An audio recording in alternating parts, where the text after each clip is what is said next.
Hey, my friend Kevin here. Today I'd like to talk about Harvard Business School MBA program. Obviously, this is one of a few very top business schools which everyone dreams of getting into. For those who don't know me, I got a PhD from University of British Columbia and am personally very interested in education, business in general. 2016, I had the chance to visit Harvard, MIT, Yale, and got an on-campus feeling of the school.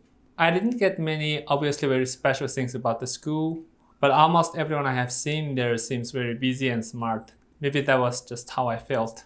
And before we start, I'd like to thank you for watching this video and wanted to remind you that don't forget to just try the like button below and smash the subscribe button for YouTube algorithm if you haven't. In this channel, I often review educational programs both in class and online. If you're interested, you should subscribe to my channel by clicking the red subscribe button and turning it into gray. That's the only thing I'm asking you to do in return for watching this video. Without further ado, let's get started. Obviously, Harvard MBA program is one of the top MBA programs in the world, if not the top. Those who graduated the school are really leading the world. From George W. Bush, Mike Bloomberg, Mitt Romney, Stephen Bannon, to a bunch of other politicians you have never heard about. And a bunch of CEOs you probably heard every day, like Jimmy Dimon, Ray Dalio, Bill Ackman, Robert Kraft, etc. It's just amazing. We're going to review the program from the following aspects. Number one, what can you expect from HBS MBA program if you got accepted and go? Obviously, everyone wants to go to this prestigious school, and the fame comes with it is huge. However, let's be practical and see what one exactly can get out of the program by spending $200,000 and 2 years of time.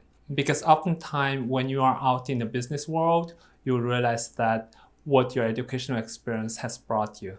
On the other hand, HBS advertises its case study method as an advantage over other business schools.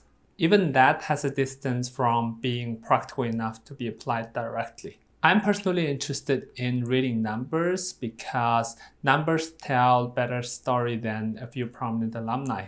So let's look at their 2020 career statistics, which can tell us what one should expect from the program. The class of 2020 had 930 students, 41% women and 37% international. On average, the student had 55 months of post-college work experience. With that, they were able to find jobs with a median base salary of $150,000 and a median signing bonus of $30,000. These two numbers are significantly higher than those of Rotman MBA, which I reviewed in a previous video and can be found in the description below. In the Rotman MBA case, the median base salary was $89,000 and the median signing bonus was $15,000.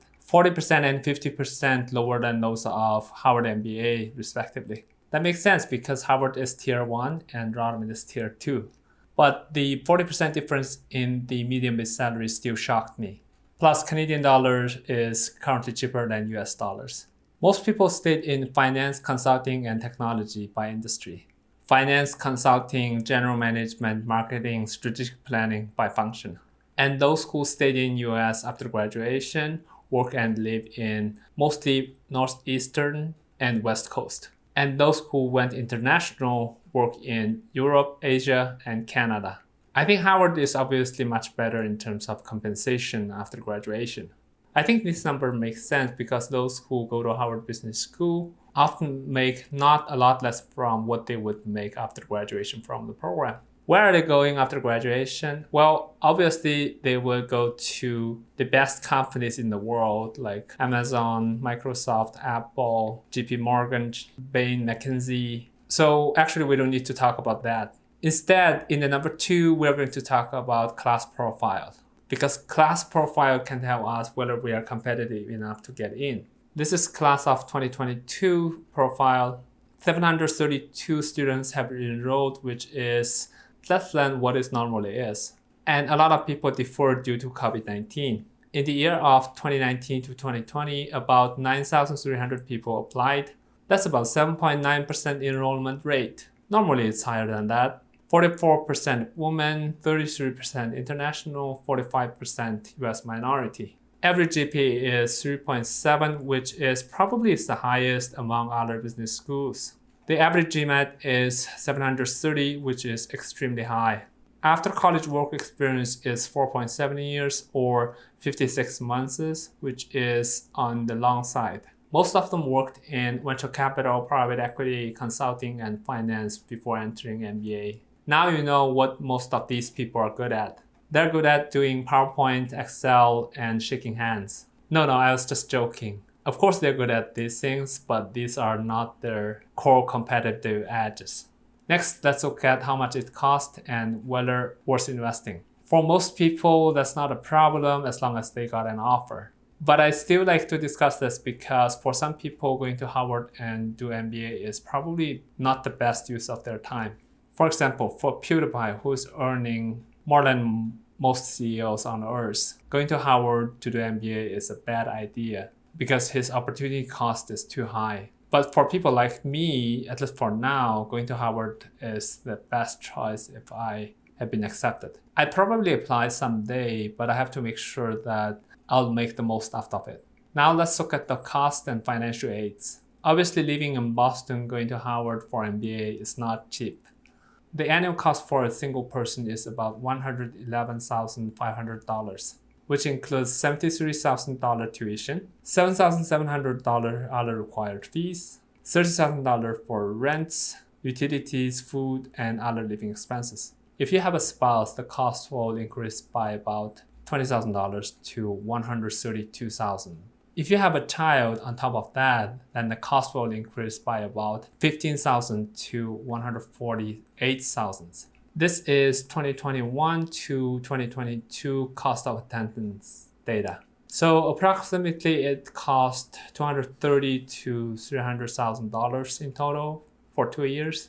Most students take loans, and the average student loan last year was $90,000. That's because Harvard has a lot of financial aids to offer.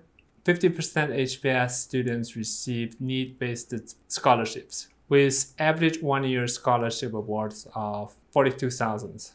That will cover about 30 to 40% cost of a year.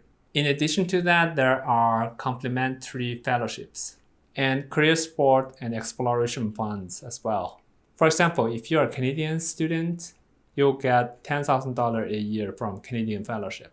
For most people, if they applied and got accepted by Harvard MBA, then they should just go. I have no argument about that. However, in a few of my previous videos, I talked about Harvard Business School Online, which offers more than a dozen of online courses. For that, I have some critiques, and you probably want to check it out. Alright, that's it for today. I hope you enjoyed watching. Please don't forget to destroy the like button below and smash the subscribe button for YouTube algorithm if you haven't. As always, see you next time.